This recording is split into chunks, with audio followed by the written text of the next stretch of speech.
नमस्कार, जय हिंद, वंदे मातरम। आप सभी विद्यार्थियों का स्वागत है आपके अपने यूट्यूब प्लेटफॉर्म उदय एजुकेशन में।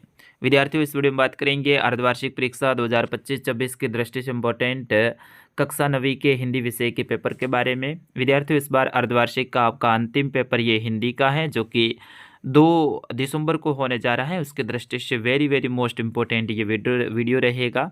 इस वीडियो को आप शेयर जरूर कीजिएगा। साथ ही विद्यार्थियों, मैं आपको बताना चाहूँगा, इस पेपर के बाद में हमारे जब अगले वीडियो है वो आपके वार्षिक परीक्षा के आएंगे। यानी आपकी वार्षिक परीक्षा रहेगी, उससे 1 महीने पहले ही मैं आपके लिए तैयारी चालू करवा दूंगा और वार्षिक परीक्षा के सभी विषय के पेपर मैं आपके लिए अपलोड करने वाला हूं। तो आप वार्षिक परीक्षा के पेपर देखने के लिए हमारे चैनल के साथ में ज़रूर बने रहना अगले 3-4 महीनों के दौरान। चलिए, पहला प्रश्न आपके आता है अपठित गद्यांश से संबंधित। अपठित का मतलब होता है ऐसा गद्यांश जो कि आपकी किताब के पाठ्य पुस्तक से नहीं है। ये आपके जो पासबुक वगैरह बाहर से जो लिया गया जो गद्यांश होता है वो होता है। तो इसके अंतर्गत आपके 6 नंबर के 6 प्रश्न आने वाले हैं।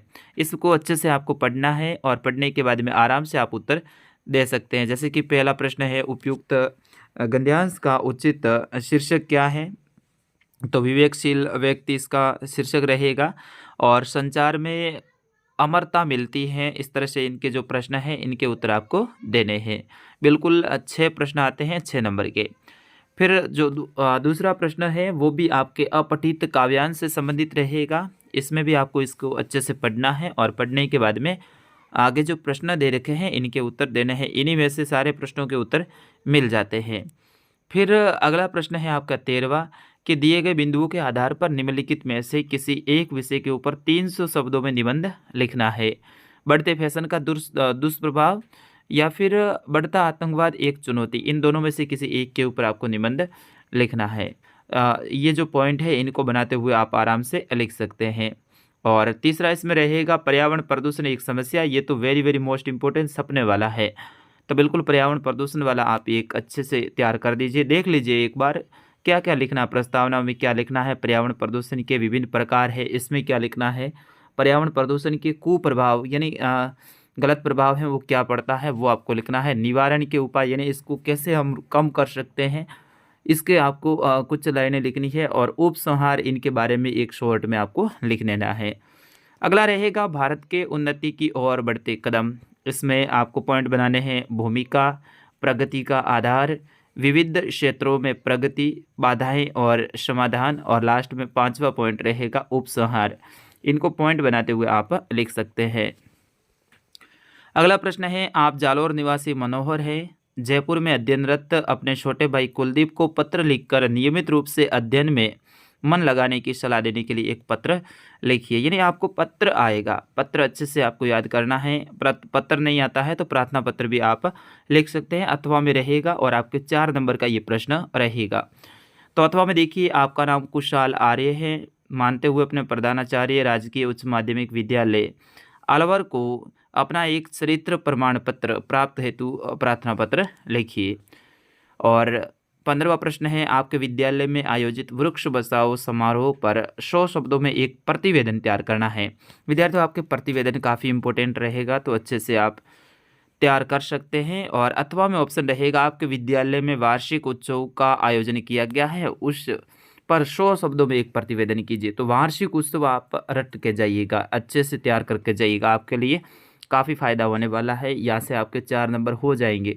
वार्षिक उत्सव में मतलब होता क्या है कि एक बार इसका फॉर्मेट आपको समझना है कि किस तरह से लिखा जाता है, फिर अपने मन से आप लिख सकते हैं। किताब की रटी रटाई भाषा आपको नहीं लिखनी, अपने मन से लिखे तो भी अपने को नंबर मिल जाते हैं। क्योंकि मैं भी वैसे एक विद्यालय में पढ़ाता हूँ, तो मैं देखता हूँ कि विद्यार्थी ने किस तरह से लिखा है, उस आधार पे हम नंबर देते हैं। ज़रूरी नहीं है कि वो किताब की भाषा ही लिखे या फिर आपके जो गाइड हैं उसकी भाषा ही लिखे। हम देखते हैं कि विद्यार्थी ने कैसा लिखा है। तो बिल्कुल आपके सर भी ऐसा ही सोचते होंगे, और ज़्यादातर सर वही सोचते हैं जो विद्यार्थी किस तरह से लिख रहा है, अपने दिमाग का किस तरह से उपयोग कर रहा है, वो आपकी कॉपी में लिखावट होती है उससे समझ में आ जाता है। चलिए, 16वां प्रश्न है, निम्नलिखित प्रश्नों के उत्तर देखिए। इन प्रश्नों के उत्तर आपको लिखने हैं। अति, आ, उप, परि उपसर्ग लगाकर प्रत्येक के 2-2 शब्द बनाइए। अति, अत्याचार, अति शीघ्र, ये 2 हो गए। आकार, आवाज, आकाश, उप, उपकार, उपनयन, या आप बता सकते हो। विशेषण किसे कहते हैं? आपको बताना है कि विशेषण किसे कहते हैं। तो ये प्रश्न आपके लिए इम्पोर्टेंट रहेगा। विशेषण किसी स्थान या वस्तु की विशेषता बताते हैं, उससे क्या कहते हैं विशेषण।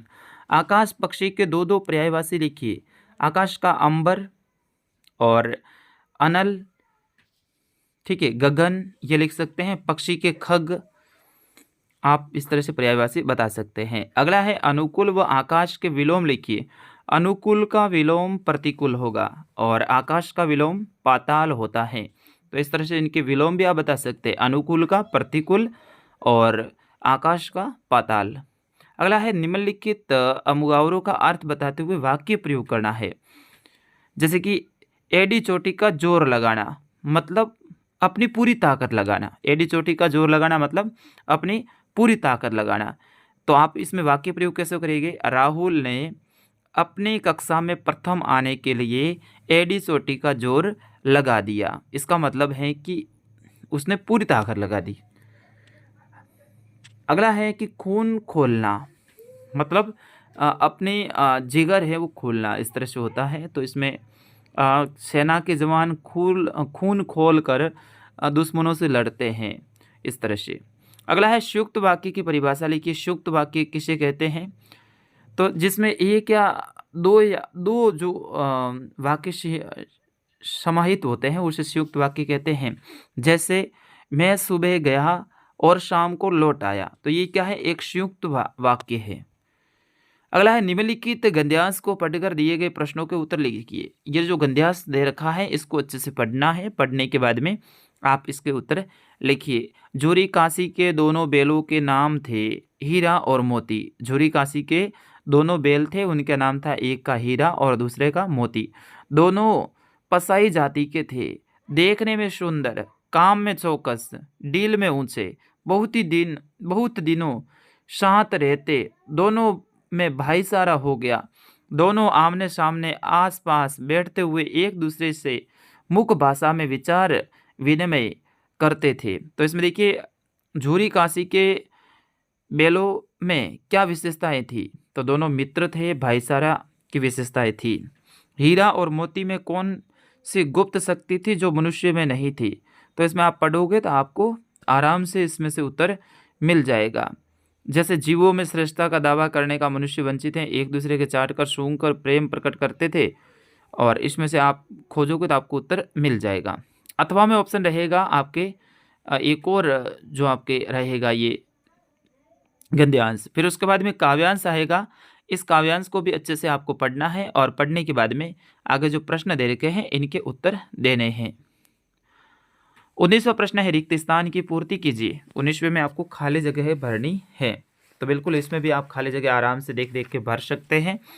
जैसे कि सामंतवाद का विस्तार सामंती संस्कृति के कारण हो रहा है, तो यहाँ पर सामंतवाद लिखना है। तुम पोशाक का महत्व नहीं जानते, इसमें पोशाक रहेगा, फोटो रहेगा। आपके पाठ के आधार पर मुझे भी इसका पता नहीं है। अगला है शासन है या तम का प्रभाव गहरा है, इसमें गहरा भरना है, ठीक है। और अगला है बसो ब्रज मथुरा गांव के गवारन या गोकुल के गवारन, गोकुल आएगा इसमें, ठीक है। निम्नलिखित लघुतरात्मक प्रश्नों में से किन्हीं दो के उत्तर दीजिए। आपके 3 प्रश्न है, 3 में से 2 के लिखना है। लेखक परदादी ने क्या व्रत ले रखा था। पान की दुकान के सामने खड़े लोग चुपचाप होकर क्या सुन रहे थे। मृत्यु का तरल दूध किसे कहा गया है। तो इन तीनों में से कोई 2 करने हैं। अगला है निम्नलिखित प्रश्नों में किन्हीं 4 प्रश्नों के उत्तर दीजिए। 5 में से 4 के देने हैं। लेखिका की परदादी ने भगवान से क्या मन्नत मांगी थी। कोयल अर्धरात्रि को क्यों चीख उठती है। कृष्ण भक्त कवि रस खान का संक्षिप्त में परिचय दीजिए। बाढ़ को बढ़ते देख पटना वासियों की क्या प्रतिक्रिया थी। और शिक्षा बच्चों का जन्मसिद्ध अधिकार है, इस दिशा में लेखिका के प्रयासों को उल्लेख कीजिए। और 22वां प्रश्न है निम्नलिखित निबंधात्मक प्रश्नों में से किन्हीं 2 का उत्तर देना है। तो कैदी व कोकिला कविता के आधार पर जेल में बंद कैदी की दशा पर प्रकाश डालिए। और ललदत्त के अनुसार मांझी और उतराई शब्दों का आशय स्पष्ट कीजिए। आपदाओं से निपटने के लिए अपनी तरफ से कुछ सुझाव दीजिए। तो इन दोनों में से कोई एक करना है। तो विद्यार्थियों इस तरह से ये सारे प्रश्न आपके लिए इंपॉर्टेंट रहेंगे। मैं आशा करता हूँ आपने वीडियो को पूरा देखा है। अब मेरी एक ही विनंती रहेगी कि आप वार्षिक परीक्षा में ज़रूर जुड़े। आपको मैं अच्छे से तैयारी करवाऊँगा, चाहे स्वास्थ्य शिक्षा, कंप्यूटर शिक्षा, गणित हो या फिर राजस्थान का शौर्य परंपरा, हिंदी, सभी विषय के मैं पेपर वहाँ पर भी अपलोड करने वाला हूँ। तो फिलहाल इस वीडियो में इतना ही। धन्यवाद।